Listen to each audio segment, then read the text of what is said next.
Hi, this is Gina for the last of our sessions in week 4. This is week 4, session 5, also known as surprise when your novel speaks to you. Has your novel been surprising you yet? I certainly hope it has, and I bet it has. If you've been having fun, because that is the state, that is the entry state. Let me share my surprises and we'll see if it is similar to yours. I mentioned this before. Scenes and dialogue, especially, just come to me fully formed. And yes, they do come to me when I'm lying in bed, when I'm engaging all those trance states, when I'm effectively taking a break. I've stepped away from the manuscript. I've changed my geography by stepping away from the area and areas in which I usually write, which would be my bed and my computer. I tend to toggle between those two areas for the most part. And the characters just like woo, they just start talking. I know where they are, who's around them, what's happening. I i had read for years before I ever thought I would attempt a novel that the book really starts talking to you, and the characters uh, lead you to their story is where and how their story is forming. And it's true, and that was a tremendous surprise to me, and a whole lot of fun. The characters also would tell me specifically what was happening next. Initially, they would just start talking, and that's where those scenes would go into my file folders called one of my sandboxes. There's 3 types of sandboxes, and it went into the ones called scenes that need homes. I love that fiction. I have to find a home for you, and I do. This is different. This is when the character, this is different from scenes flashing fully formed when I'm in trance state, on the scooter or walking or playing with my clay or hula hooping, as some examples. This is when the characters, I'm actually at the computer now, because usually those scenes that come fully formed, I'm not at the computer. They happen during those unconscious or subconscious flybys. You're in the car, you're at the post office, and the book just starts talking to you, giving you these scenes. This is when I'm actually in the computer. I'm working on my chapters, and I'm working through. Let's say I'm on just to continue use the example of chapter 1, because I'm going to continue to use that particular chapter of my book to concretely demonstrate to you the process that your novel is hopefully moving through as you move down the funnel from the broader part of ideas and arc to the more granular aspects of sentencing and language structure. So I'm in my chapter, and I'm writing chapter 1, and a character will start telling me, no, no, no, no, this is it. It'll actually start taking me. It'll just start taking me into this new direction, and my fingers will just start typing this new thing that I had no idea was coming. And I find myself saying, oh, so that's what happens. And I especially love that when I'm working on a section of the book where Gina, not the novel, but Gina is feeling overwhelmed with that whole adoption piece that I talked to you about, that whole adoption plot thread. And I'm like, oh, I'm dreading it. It's Gina dreading it. That's my Yaya talking. But I go talk to the hand, honey, and I go to the work, and I start typing, I start reading, and I'm like, okay, let's just start. And one sentence, and the next sentence, and the next sentence, and the next sentence, and all of a sudden I'm off on this train ride that I didn't expect to get on, and I love where we're headed, and the novel and the characters going, this is what happens, and I'm like, wow, thank you. My third surprise, and these are not in any order, is that some of my characters are very funny. I don't try to be funny. I just I just don't. I don't think that that works. And on the occasions where I have attempted to be funny, rather than just have humor come organically from my thought process or my personality, it's fallen flat. So I never try to be funny ever in writing. Yet people tell me all the time that my books are funny. Aspects of them are funny.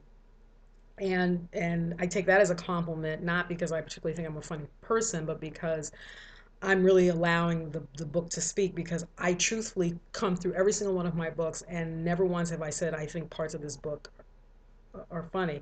I might actually laugh when I'm creating them, but for me, it never translated as this book is funny. So that's really the novel during doing the work. And so I love when my characters, they're funny and they start talking to me and they start cracking jokes that go, just their personalities come through the novel.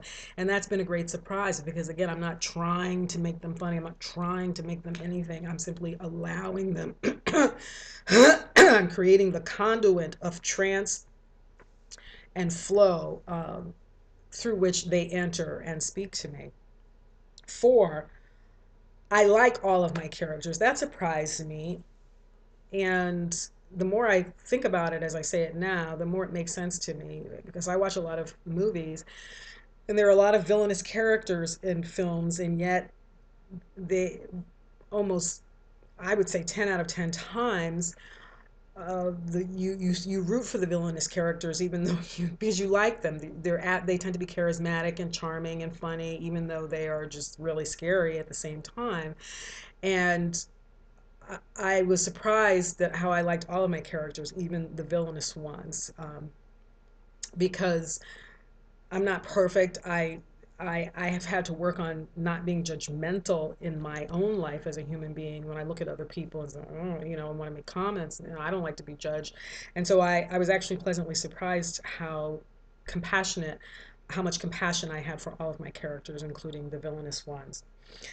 Fifth, the discoveries I made as I wrote. Writing is, in fact, an act of discovery. So if you're not going to it with expectations and all of this, which very often blocks you, if you just go as this open vessel, as this blank slate, then you allow the work to reveal itself through the conduits that you've created of trance, relaxation, play, then you will make discoveries as you write. And I would go to work, and I'm going to read this because I would literally start reading and get a notion of what I needed to move where. That's another concrete example of ask the work, and I'm going to continue to focus on ask the work, because if you remember that, then you won't be blocked. There will be no such thing as writer's block for you.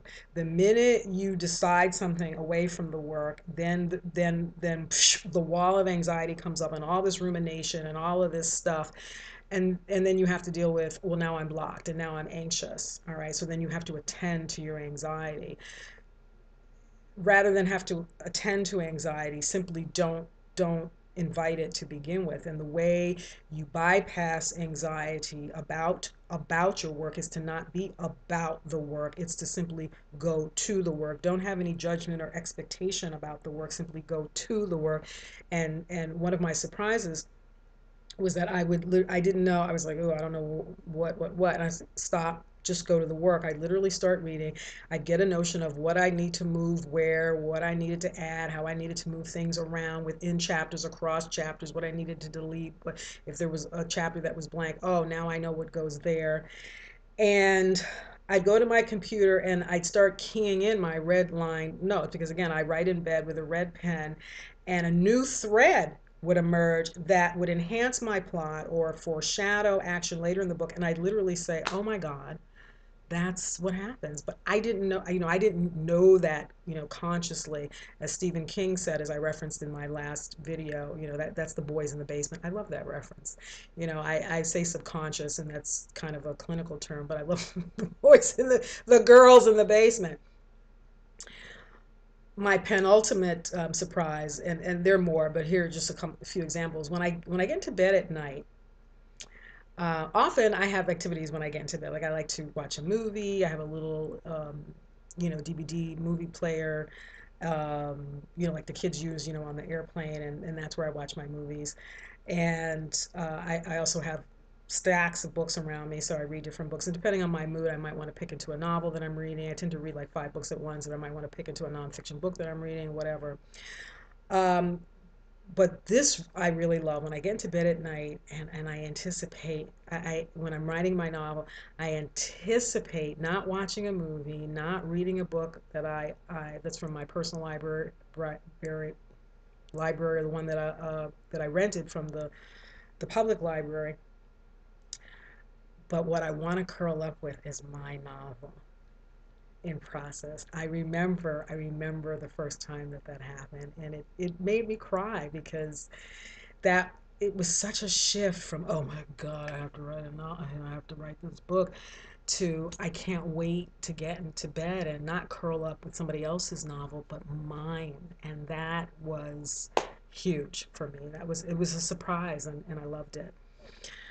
So we are at the end of week 4. I hope you've had lots of surprises from your novel. Some of them may be similar to mine, and some of them likely have nothing to do with mine. But I wanted to give you some examples of what mine are. And I want to continue to encourage you to engage those tools and resources and mindsets that leave you open and excited the about the potential of the your emerging relationship with your novel, because that's what that is. You're in relationship, and you're deepening it, and it's becoming more intimate as the weeks wear on. And I hope that these surprises from the the deepening of your relationship is making this journey fun for you. Hey, have a great week, and I'm going to see you next week, week 5. Woo, exciting. We're going to be moving down the funnel, y'all. Get ready. Get ready for more fun.